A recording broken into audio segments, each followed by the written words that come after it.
మా పిల్లలు మేము మాకంతా మీకు మేము గౌరవిస్తున్నాం. రాకపోయినా నేను వెళ్తాను కానీ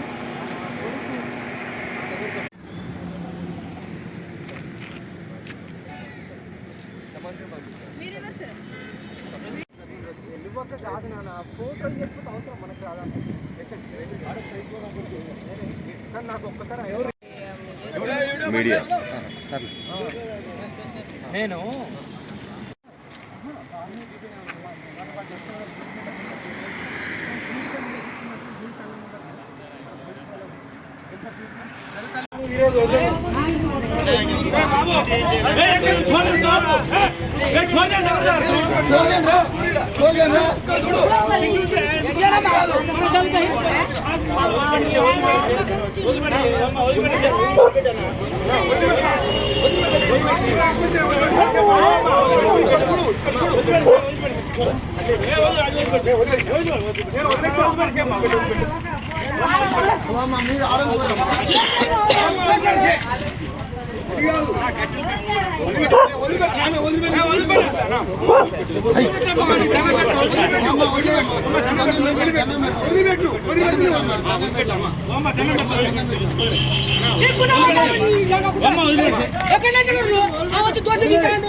అమ్మకు పిలిచాను, అమ్మ ఎవరిని రానియకు రామ్మ అన్నాను. వచ్చింది.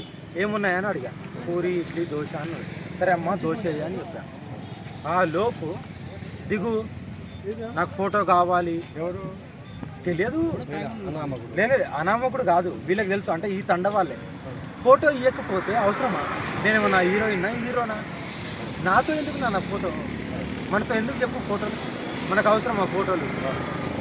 ఫోటో ఇవ్వకపోతే ఇంత రాజాంతమా? నేను ఇప్పుడు అంబులెన్స్ పిలిచి ట్రీట్మెంట్ చేపిస్తున్నా. మన వాళ్ళే ఉన్నారు, ఎందుకు నాకు అంత అవసరమా? ఒక్క ఫోటో గురించి దోశ కూడా పక్కన పెట్టి వస్తున్నానా వెళ్ళండి అని ఫస్ట్ చేతులు జోడించా.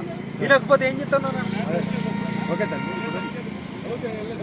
ఏం జరిగిందో వెరిఫై చేస్తాను. వెరిఫై నాకు వెరిఫై ఎందుకు నాన్న? సరే తండ్రి, మీరు టిఫిన్ పెట్టారు, నేను తిన్నాను. ఓకే సేపు ఇగో మన వాళ్ళు వచ్చిన తర్వాత ఆంబులెన్స్ ప్రజలకు తెలియదు. లేదు నాన్న, ఇప్పుడే ఇలా ఇగో హైవే మీదనే ఇలా జరిగింది. రేపు పొద్దున ఇంకెక్కడన్నా ఆగితే ఏం చేస్తాం? ఏంటి మేడం, ఒక్క నిమిషం మేడం, మీరు నాకు సహకరించాలి. నేను ఒకటే చెప్పాను, మీరు వచ్చారు కాబట్టి నేను ఒకటే చెప్పాను సహకరించాలి. మీకు నేను ఎస్కాట్ వస్తాను, ఎక్కడ దాకా పంపాను ఎస్కాట్ గురించి కాదు నాన్న, నాకు ఎస్కాట్ లేకపోతే పర్లేదు. నిద్ర ఉంటే చాలు, బాత్రూమ్ పోతే చాలు, తింటే చాలు. నాకు ఈ మనశ్శాంతి లేనప్పుడు నేను బతికే